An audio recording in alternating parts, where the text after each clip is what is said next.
Salakia. This the book of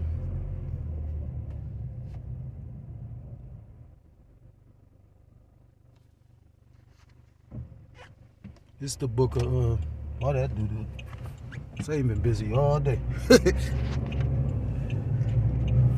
kind. There's a lot going on. Bear with me for a second. It's the book of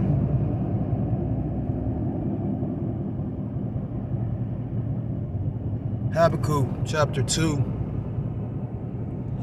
And I'm going to start at verse 1, and it reads, I will stand upon my watch and set me upon the tower, and will watch to see what he will say unto me, and what I shall answer when I am reproved.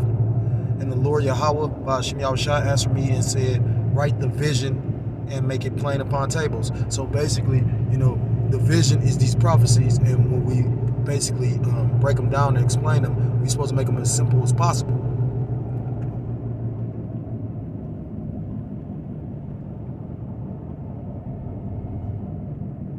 It says, and make it plain upon tables, that he may run that read of it. Verse 3, for the vision is yet for a appointed time. Going again to the prophecy. Prophecy is for the appointed time. It talks about the scriptures that the Most High is long suffering. It says, but at the end it shall speak and not lie, though it tarry, because it seems like they pick up, they slow down, they pick up, they slow down. But 2022 was a year of turning up. This year has already started with a lot of different things. Interesting and promising. So may the Lord grant us our wish, as far as this being a hopeful year of all the prophecies being fulfilled. It says, though it tarry, wait for it, because it will surely come, it will not tarry. It says, behold, his soul which is lifted up is not upright in him, but the just shall live by his faith. And whose soul is not upright? Esau Edom's, who you call the so-called white man, who's really red, his soul is not upright in him. It says, but who will live by their faith? The just. And who is the just? Yahshua Allah, Jacob, Jake, Israel, you so-called blacks, Hispanics, Native Americans, Seminole Indians, West Indians, and Haitians. Although you're polluted in this place, but even in this wicked-ass cesspool of a kingdom, you have had men turn back to, the old path, Jeremiah chapter 6 and 16, the old ways, to the scriptures, to our heritage. It says, yea, also because he transgressed by wine, meaning his philosophy, and who is this talking about? This red Hebrew Edomite, who you ignorantly call the white man. He is a proud man, neither keepeth at home. He's in everybody's nation and everybody's lands, telling you how to conduct your business, how to run your land, but then you can't tell him nothing. It's funny. It's like a bully at school type shit, or an ignorant ass, proud ass nigga woman. It says, neither keepeth at home, who enlarges his desire as hell, and hell is unfillable. So at the end of the day, this devil's greed is insatiable. He can't never fill it. It's a story or account that they say when Alexander conquered all that land, he wept because he still wanted to conquer. That's a hell of a spirit the Lord put on him. Who enlarges his desire as hell and is as death. And that's why he's the son of perdition. And cannot be satisfied, but gathereth. He's not satisfied with what he has, but he wants what you have. He'll snake you. Although the Lord Yahweh Ba'ashem Yahushua appointed, every nation their own land, he wants your land. He's trying to swindle you out of your land. It says, but gathereth unto him all nations, and heapeth unto him all people. And he want to heap unto him all people through this charagma, this CHIP. Shall not all these take up a parable against him, and a taunting proverb against him, and say, woe to him that increaseth that which is not his, how long? And to him that ladeth himself with thick clay. I want to start off by giving all praises, all honor, and all glory to Yahweh Ba'ashem Yahushua Ba'ashem Rachako. Double honors to The apostles and the elders of the great millstone teaching to rule well. Peace and salutations to the Akim across the four corners of the earth, pushing the truth with faith and with sincerity, as well as risking their lives and their freedom to do so, now more so than ever. Shalom to the Akwath, as well as the Akim out there listening and learning. Lord, willingly, this is edifying. Shalom to the Israelite foreigners scattered abroad in the land of other nations, appearing like other nations, on whom subscribe to this truth. To you, I say shalom. So this is the brother Yahweh out of the GMS Cleveland Church, a fellow servant, coming at you with another lesson through the spirit, through the power of Yahweh Shem Yahushua. I came across this article and it caught my attention. Through the spirit, I wanted to bring it out. Now, that word clay in verse 6 at the end, thick clay, when you go into it, it's a Hebrew root. It's a Hebrew word meaning abatya. And abatya means debts or heavy debts, because this financial system that this red Hebrew Edomite, the so-called white man, created is a debt-based system. So I'm going to bring out a little bit of the article. And at the end of the day, that's why it talks about storing up your treasures in heaven, you know, because the riches of this world are corrupted, you know. This place is the place that turns everything upside down. They'll look at you crazy, you know, based on, you know, when they try to feed you and force feed you the bullshit and you ain't biting on it, they'll look at you like you crazy. So, and matter of fact, I'm gonna bring that out. This is the book of Proverbs, chapter 11, and verse 4. That's what I was looking for. It says, riches profit not in the day of wrath, but righteousness deliver from death. So, you know what I'm saying? Like, they got, you know, people programmed with a carnal mindset, you know, trying to, basically, trying to gather onto themselves and working themselves to death for these carnal riches that aren't real, true riches. Again, when you go into the money system that they currently have is a debt-based system, and the system they're trying to come up with is basically digital. You know, you ain't gonna have nothing physical. And that devil said, you know, you ain't gonna own nothing but be happy still. You know, because people are gonna be satisfied just to live, you know. Although being a slave, you know, if you know, especially a 2/3 nigga thought that the stimulus shit was just the greatest. Not realizing that while them doing that, they fucking up the economy and fucking up, you know, they killing you slowly, put it like that. So it reads out of the Newsbreak article app. It says, the dollar's worst tumble in 12 years could be just the beginning, and the Fed ending rate hikes will fuel ongoing weakness, a UBS strategist says. So basically, it's going into the weakness of this dollar. This dollar's not worth anything anymore, you know. Dollar is basically, and that's why they want to come in with a digital system, you know. I'm gonna read a little bit of this article. So it says the dollar, well, this is out of Markets Insider. It says the dollar's recent slump will extend through 2023, according to UBS Global Wealth Management Dominic Schneider. Ongoing dollar weakness that the main narrative, he said Friday. The greenback started 2023 on a weak footing after the biggest quarterly loss since 2010 in the 3 months through December. And that's going into why inflation is so high, you know, because the dollar is weaker. You know, all these FDIC or all these FRN notes are basically coming back from other countries because other countries aren't trying to use that dollar, and therefore they're not trying to use that dollar, so therefore they literally and then basically it's a surplus of the dollar, you know, in America, and that's why goods are costing so much more, because it's you know, the more common something is, the least the value it is, you know. The rarity of something what makes it valuable. You know, that's why a person can make a one of a kind item and, you know, sell it for whatever they want to, because it's one of a kind.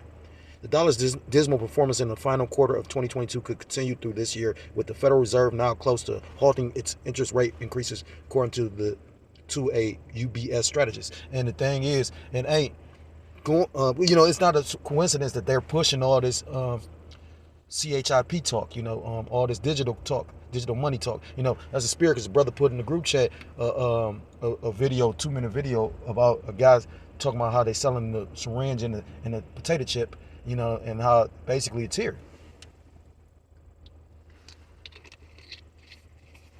Dominic Schneider, head of commodities and Asia Pacific Foreign Exchange at UBS Global Wealth Management, said Friday that he's forecasting further pain ahead for the greenback with December lower inflation print giving the Fed more room to ease up on its monetary tightening campaign in the next few months. We probably are during 2023 going to see ongoing dollar weakness. That's the main narrative, Snyder told in CNBC Street Signs Asia Friday. It's very simple. Obviously, the Fed is going to come to it.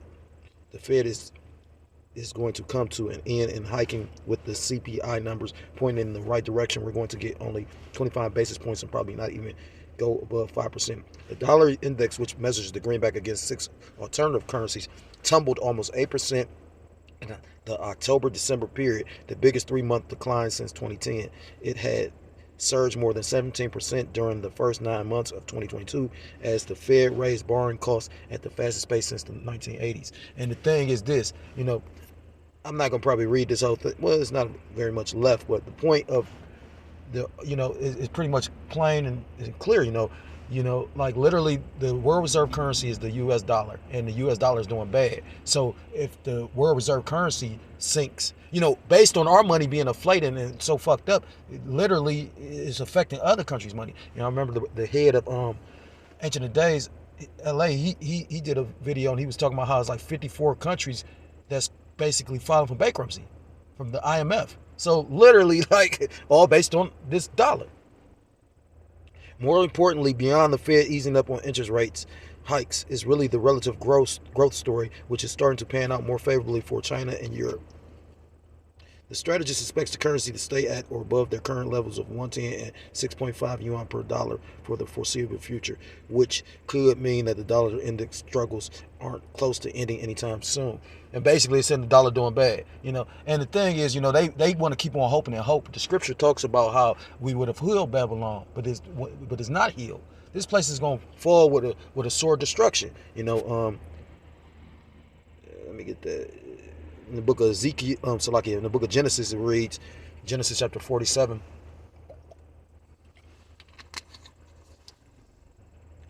And it reads, verse 15, and when money failed in the land of Egypt and in the land of Canaan, all the Egyptians came unto Joseph and said, give us bread, for why should we die in thy presence? For the money faileth. And the thing is, Esau is very conniving and shrewd.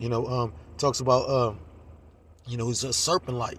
So a serpent is cunning, serpent stalks and sneaks up and catches his prey. And that's what it's trying to do with you Jakes and the heathen as well. But mostly, this is mainly geared towards you Jakes, because they want to make you a perpetual slave. That's how much they hate you. They don't never want to let you go. Just like while Edom is the modern day Pharaoh, in his heart, he doesn't want to ever let Jake go, But, they gave people these extra allotted stamps. Then they about to literally take the stamps away. Now, people are already struggling that's getting food stamps. That's why they gave them extra stamps. So why would you take it away? Because they want you in a pitiful case, And don't be surprised if they just stop the stamps, period. I mean, I can recall in my lifetime when nobody was able to access their food stamps. I believe it was 2013, if I'm not mistaken. It says it's already inevitable that the money's going to fail, because the scriptures read on about that. It says in the book of Zephaniah chapter 1 and verse 18, it reads, I'm going to start at verse 17.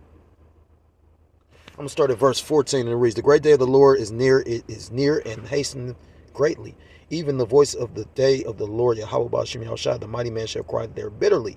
That day is a day of wrath, a day of trouble and distress, a day of wasteness and desolation, a day of darkness and gloominess, a day of trouble, a day of clouds and thick darkness, a day of trumpet and alarm against the fenced cities and against the high towers. And what's the fenced cities?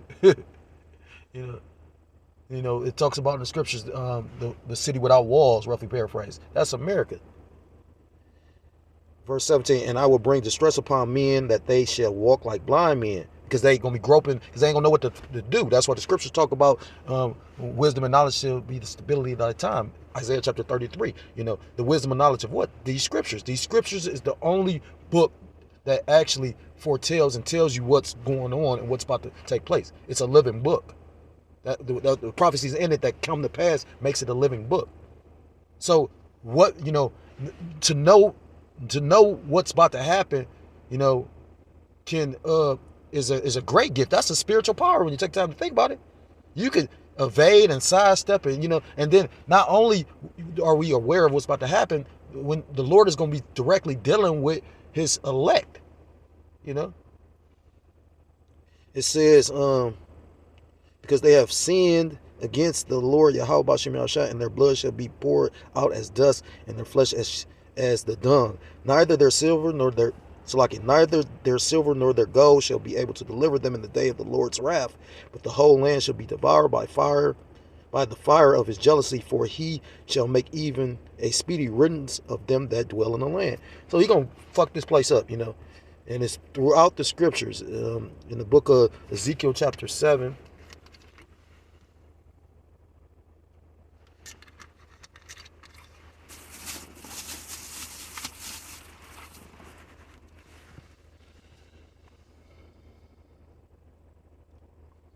In verse 19, it reads,